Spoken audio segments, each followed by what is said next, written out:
Hello friends, स्वागत है आपके अपने यूट्यूब चैनल फाइनेंशियल फ्रीडम में। If you don't find a way to make money while you sleep you will work until you die. According to Warren Buffett, अगर आप कोई ऐसा रास्ता नहीं ढूंढते हैं कि आप सोते रहें और आपका पैसा बढ़ता रहे, अगर आपके पास ऐसा कोई रास्ता नहीं है तो आपको मरते दम तक काम करना पड़ेगा। इसी सोच के साथ एक अर्ली रिटायरमेंट के बारे में एक वीडियो देखते हैं। समय से पहले रिटायरमेंट होना आज के ज़माने के लिए नया ट्रेंड है।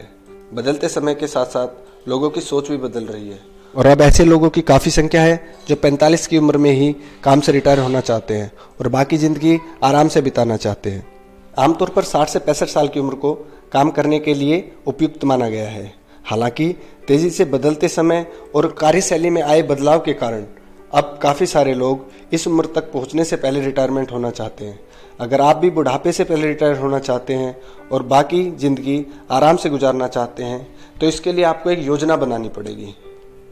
अगर आप ये योजना बैंक से बनाना चाहते हैं, मतलब अपने पैसे को बैंक की किसी भी स्कीम में जैसे आरडी या एफडी में इन्वेस्ट करके, और आप इस अर्ली रिटायरमेंट यानी कि 45 की एज में रिटायरमेंट के प्लान को सोच रहे हैं, तो ये मुमकिन नहीं है।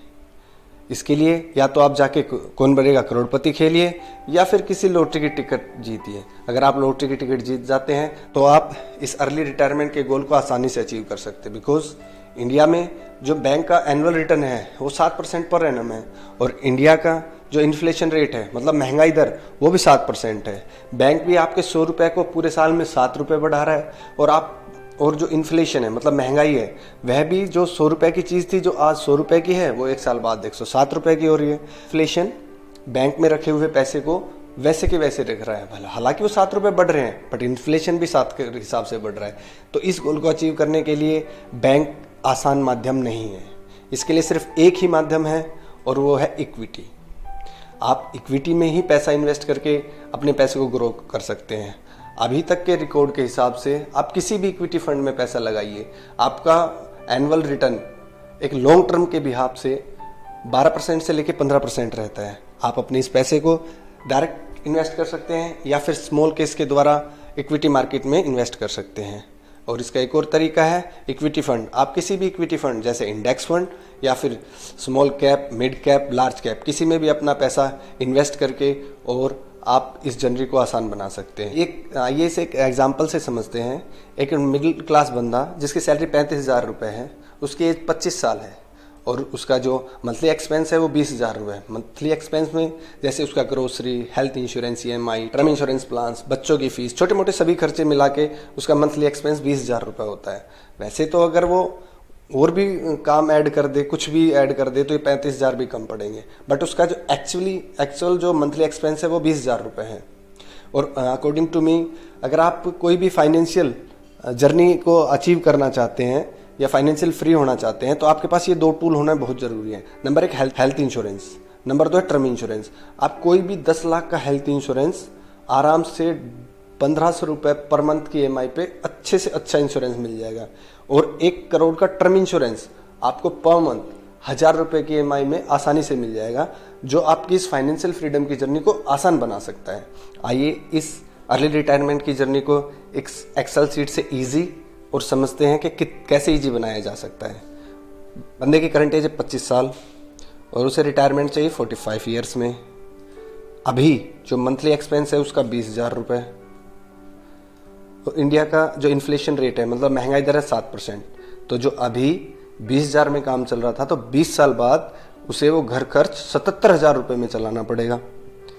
हम इन्फ्लेशन भी ऐड कर ली, उसके बाद भी हम 3% और ऐड कर लेते हैं कि उसके हर साल 3% खर्चा और बढ़ जाएगा उसकी रिटायरमेंट के बाद।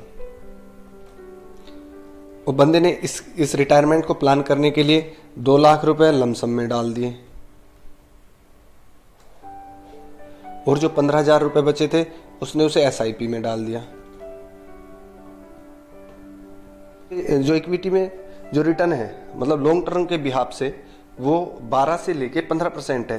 तो हम ना 12 ना 15, हम 13.5% के हिसाब से इस पैसे को ग्रो करते हैं। अब उसे 45 साल की एज में जब उसके बच्चे बड़े हो गए हैं तो उसे कैपिटल की जरूरत हो रही है जिससे वह अपने बच्चों के हायर एजुकेशन दे सके। तो आज के हिसाब से उस हायर एजुकेशन में अगर 10 लाख रुपए लगते हैं तो उस टाइम उसे पैसों की जरूरत होगी लगभग 38 लाख रुपए की।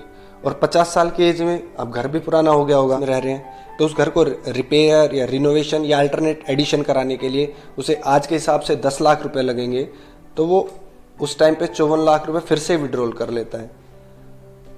अब ऐसा तो है नहीं कि उसने जो रिटायरमेंट तक जो पैसे इन्वेस्ट किए हैं उनको ग्रो होना बंद हो जाएगा। पैसे उसके फंड में पड़े हुए हैं तो वो भी तो 13.5% के हिसाब से ग्रो होंगे। अगर बंदा यही स्ट्रेटेजी लेके चलता है तो वह 70 साल तक सरवाइव कर सकता है। इसके लिए भी मैंने एक पूरी सीट रेडी कर रखी है। आप इसमें देख सकते हैं एज 45 में कितना एक्सपेंस होगा मंथली, 46 में कितना होगा, 45, 46, 40, जैसे जैसे उसका ईयर बढ़ रहा है वैसे वैसे उसका एक्सपेंस बढ़ रहा है। और जैसे जैसे उसका एक्सपेंस बढ़ रहा है वैसे वैसे उसका जो पैसा बच रहा है, जिस पे वो अर्निंग ले रहा था या जिस पे वो रिटर्न ले रहा है, वो घटना शुरू हो जाता है। और एक एज पे 70 साल की एज पे आके वो पैसा माइनस हो जाता है। मतलब 70 साल तक वो बिना 1 रुपए कमाए अपनी पूरी लाइफ अच्छे से सरवाइव कर सकता है। बंदा बोलता है नहीं, ना मेरे पास लमसम है और ना मैं पूरा पैसा जो मेरा पैसा बच रहा है मैं उसे SIP में डाल सकता हूँ। ठीक है, इसके लिए भी एक आसान सा सोल्यूशन है। आपने बोला लमसम नहीं डाल सकता, ओके डन। आपने बोला 15,000 नहीं कर सकते, ठीक है, आप सिर्फ 9,000 रुपये डालिए। बट एक छोटा सा काम करना है आपको ये हर साल 10% के हिसाब से आप SIP को इंक्रीज कर देना है। मतलब जो आप इस साल 9,000 रुपये पर मंथ डाल रहे थे उसे नेक्स्ट ईयर 10% इंक्रीज करके, मतलब 9,900 रुपये इंक्रीज करके SIP को कंटिन्यू करना है। तो तब भी आप 70 साल तक इजीली सेम फॉर्मेट में सेम ज़रूरत के साथ इजीली अपनी लाइफ सरवाइव कर सकते हैं बिना 1 रुपए कमाए। और आप जो आपकी फ्रस्ट्रेटेड लाइफ है उसे छुटकारा पा सकते हैं। मैं इस एक्सेल सीट को डिस्क्रिप्शन में डाल दूंगा। आप अपने से भी अपनी रिटायरमेंट जर्नी को प्लान कर सकते हैं और इजीली इस गोल को अचीव कर सकते हैं। जय हिंद, जय भारत।